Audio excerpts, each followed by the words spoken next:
आज का जो हमारा टॉपिक है ये है निरक्षीय स्थिति में वैद्युत क्षेत्र की तीव्रता। वैद्युत द्विध्रुव के कारण निरक्षीय स्थिति में वैद्युत क्षेत्र की तीव्रता।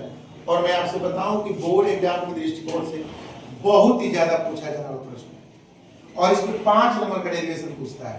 जैसा कि आप देख रहे हैं कि वैद्युत द्विध्रुव के कारण निरक्षीय स्थिति में वैद्युत क्षेत्र की तीव्रता। सबसे पहले देखो खुशी, हम लेंगे माना ए बी। क्या लेंगे बच्चों? माना ए बी एक द्विध्रुव है। क्या बच्चों? द्विध्रुव है जिस पर क्रमशः माइनस क्यू, कौन की बच्चों? माइनस क्यू और प्लस क्यू, माइनस क्यू और प्लस क्यू आवेश स्थित है। यानी ये जो द्विध्रुव है इसमें माइनस क्यू और प्लस क्यू से बना है मिलकर के। और ए और बी के बीच की जो दूरी है, ठीक है ना बच्चों, ये 2l है। अब तुम लोग जानते भी हो अल्प दूरी 2l ही ली जाती है। क्या ली जाती है? 2l ली जाती है। और ए और बी के जो मध्य बिंदु है हम इसको O मान ले रहे हैं। क्या मान ले रहे हैं? और बिंदु O से निरक्ष पर बिंदु P है और इसके बीच की दूरी को हम क्या मान ले रहे हैं? R। निरक्ष पर कौन सा बिंदु है? बिंदु P है और इसके बीच की दूरी क्या है? R। इसी पर वैद्युत क्षेत्र की तीव्रता हमको क्या करनी है? ज्ञात करनी है। अब बिंदु P को हम लोग B से मिला देंगे। किसी मिला देंगे बच्चों? P से। और इसी बिंदु P को हम पुनः जो है A से मिलाएंगे। A से मिला देंगे। आ रहा है बात समझ? और हमको बिंदु P पर निरक्ष में जो है वैद्युत क्षेत्र की तीव्रता ज्ञात करनी है। ध्यान तो रखिए इधर, ठीक है ना। अब यहाँ पे बिंदु P पर अगर वैद्युत क्षेत्र की तीव्रता निकालेंगे तो प्लस क्यू आवेश के कारण यहाँ पर अगर कोण थीटा ले लिया जाए तो ये जो है कि 2 घटकों में वियोजित हो जाता है। कितने घटकों में? 2। और एक होता है लंबवत यानी ऊर्ध्व घटक। जरा ध्यान देना, ये हो जाता है E1 sin थीटा। कौन थीटा बच्चों? E1 sin theta. जो नीचे वाला होता है ये हो जाता है E2 sin थीटा। क्या हो जाता है? E2 sin theta. और इसके क्षैतिज जो घटक होते हैं वह इधर हो जाएंगे। यहां ले सकते हो E1 cos थीटा और ये हो सकता है E2 cos। ठीक है बच्चों, E1 sin थीटा और E2 cos थीटा। ठीक है बच्चों, देखो हमने क्या कर दिया इसमें, जरा ध्यान देना। इसमें हमने क्या किया इसमें कि जब प्लस की आवेश के कारण किए हैं तो वैद्युत क्षेत्र की तीव्रता इधर E1 हो जाएगी, इधर E2 हो जाएगी, लेकिन इसकी जो दिशा में एक दिशा में होगा E1 cos थीटा और E2 cos थीटा होगा। अब चूंकि बिंदु P पर वैद्युत क्षेत्र की तीव्रता जो ऊर्ध्व घटक अथवा लंबवत घटक जो है E1 sin थीटा और E2 sin थीटा, ये दोनों परिमाण में बराबर है। किसमें बराबर है? लेकिन दिशा में विपरीत है, इसलिए दोनों आपस में एक दूसरे को निरस्त कर देंगे, अर्थात खत्म हो जाएगा इसका प्रभाव। समझ रहे हो ना? और बच जाएगा तुम्हारा E1 cos थीटा और E2 cos थीटा। और एक दिशा में होने के कारण ये दोनों आपस में क्या हो जाएंगे? जुड़ जाएंगे। अतः हम कह सकते हैं कि प्लस क्यू आवेश, कौन आवेश? प्लस क्यू आवेश के कारण वैद्युत क्षेत्र, प्लस क्यू आवेश के कारण P पर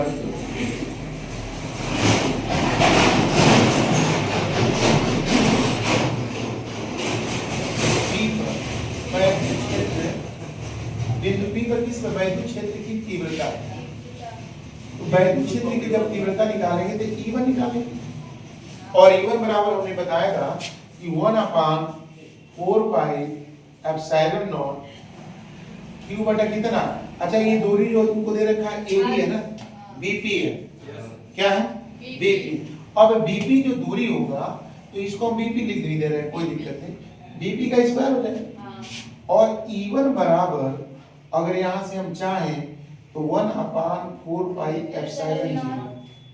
एप्सिलॉन नॉट Q/, और जो बीपी होगा पाइथागोरस प्रमेय से तुम लोग जानते हो क्या r square plus l square. इधर वाला भी दूरी वही रहेगा r square plus l square. Pythagoras प्रमेय से, चूंकि ये आधार है और ये लंब है तो कोण निकल जाएगा, तो पाइथागोरस प्रमेय से हो जाएगा। तो ये हो जाएगा रूट में r का स्क्वायर प्लस कितना का स्क्वायर, l का स्क्वायर। i इसका हो जाएगा होल स्क्वायर, लेकिन होल स्क्वायर से रूट कट जाएगा तो सिर्फ कितना बचेगा, r square plus l square. r का स्क्वायर प्लस l। क्लियर है बच्चों? ठीक है ना। अब उसके बाद से कह रहा है माइनस क्यू आवेश के कारण, माइनस क्यू आवेश के कारण P पर वैद्युत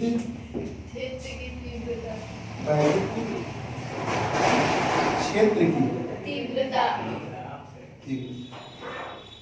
E2 हो जाएगा। क्या हो जाएगा करवा? E2 हो जाएगा। E2 बराबर हो जाएगा 1/4 पाई एप्सिलॉन नॉट Q बटा ये तुम्हारा हो जाएगा r square plus l square. इसमें भी देखो करनी होगा तो स्क्वायर से क्या कर दूंगा मैं, काट दूंगा, मैंने ये भी रूट होगा। अब देखो मैंने तुमको पहले ही बताया था कि ये दोनों एक दूसरे को निरस्त कर देंगे और एक दिशा में होने के कारण ये दोनों आपस में क्या हो जाएंगे, जुड़ जाएंगे। इसलिए P पर क्या लिख सकते हैं, इसलिए बिंदु P पर परिणामी वैद्युत क्षेत्र की,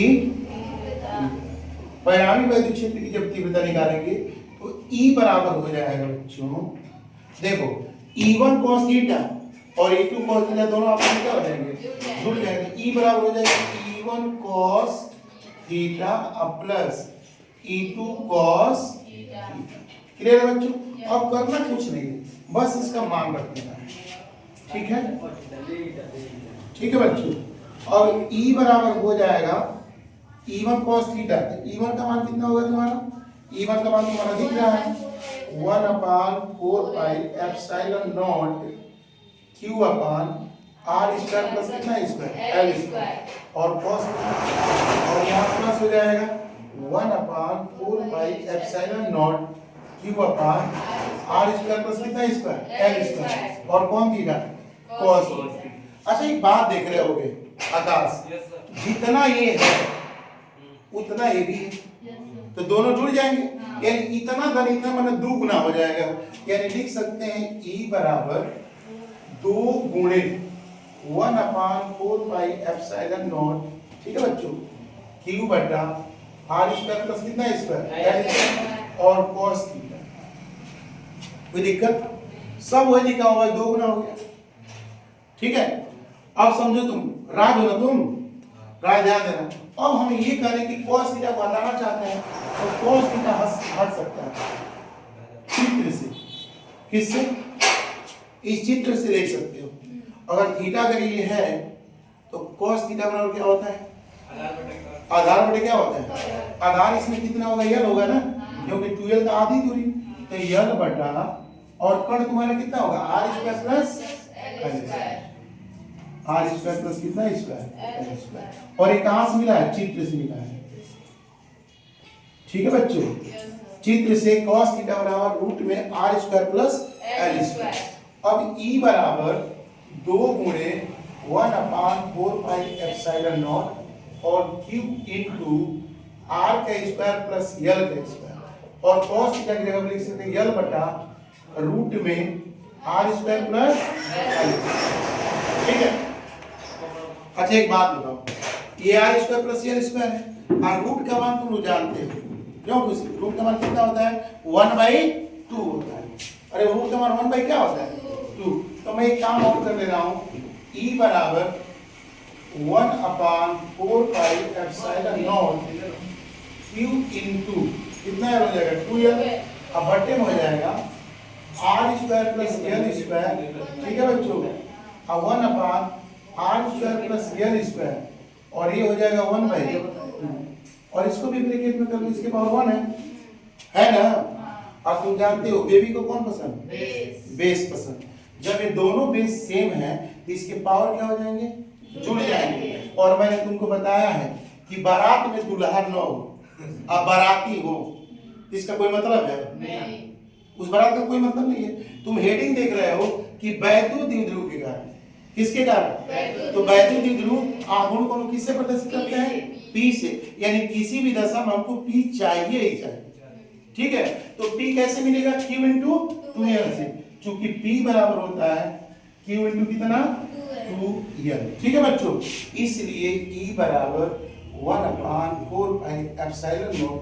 ठीक है, Q इंटू 2L को क्या कहेंगे, P, और 1 घात A आधा घात A, दोनों बेस सेम है तो जुड़ जाएगा। तो 1 में जब आधा जोड़ेंगे तो 1.5 होगा, कितना होगा, और 1.5 होता है कितने का आधा, 3 का आधा, यानी r² प्लस l² के पावर 3/2।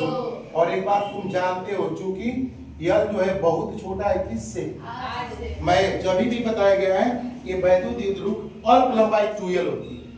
कौन लंबाई, अल्प लंबाई 2L। तो हम लोग क्या करेंगे, L को क्या कर देंगे, छोड़ देंगे। 1/4 pi epsilon not P upon R का स्क्वायर के पावर 3/2। ए बकुंदर हटो हटो हटो, बोलो बात मत करो। ठीक है, ये पावर से पावर क्या हो जाएगा, कट जाएगा। E बराबर हो जाएगा 1/4 pi epsilon not P upon R के पावर कितना, 3। देखो निरक्षीय स्थिति में जो वैद्युत क्षेत्र की तीव्रता का व्यंजक प्राप्त होता है, E बराबर प्राप्त होता है 1/4 पाई एप्सिलॉन नॉट। ठीक है, P अपन कितना R क्यू, और वही अच्छी स्थिति में होता है E equal to 1/4 pi epsilon not 2P होता है।